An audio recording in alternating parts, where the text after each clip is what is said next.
ډېرې خبرې نه څه کولی غټه اوږده بیماري مې تېره ده دا خپل کیمپ ته رالم لکي مروت کیمپ ته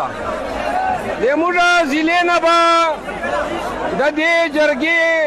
دپاره نمایندګي به نصیر تراب کوي نصیر تراب هغه باندې چې کوم ده تاسو تاړی ووایئ چې تاسو امینده مې راسره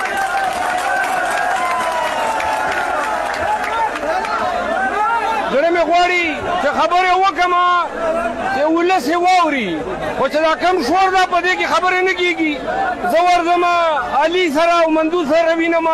که هغه ځای کې چېرته مایک و خو هغه ځای کې به تقریر وکړو